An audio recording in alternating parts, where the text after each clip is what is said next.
তিনি তার পুত্র খাজা আহসানুল্লাহ নাম অনুসারে এর নামকরণ করেন।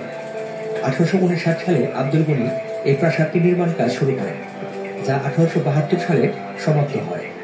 মোট 23টি গ্যালারির মাধ্যমে আহসান মঞ্জিলের জমিদারদের ব্যবহৃত আয়না, লোহার সিন্ধুক, কাঠের আলমারি, ডাইনিং রুম, ড্রয়িং রুম, কাঁচ ও চীনামাটির থালা বাসন, হাতির মাথার কঙ্কাল, ঢাল তরবারি সহ আরো অনেক কিছু প্রদর্শন করে রাখা হয়েছে।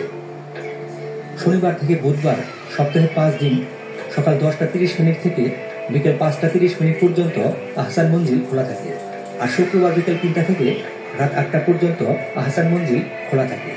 প্রতি বৃহস্পতিবার এবং সরকারি বন্ধের অন্যান্য দিনে আহসান মঞ্জিল বন্ধ থাকে। আহসান মঞ্জিল যেতে হলে প্রথমে আপনাকে আসতে হবে জগন্নাথ বিশ্ববিদ্যালয় বা ভিক্টোরিয়া পার্কে। সেখান থেকে পায়ে হেঁটে বা রিকশা দিয়ে আহসান মঞ্জিল যেতে পারবেন। আহসান মঞ্জিলের প্রবেশ ফি 20 টাকা।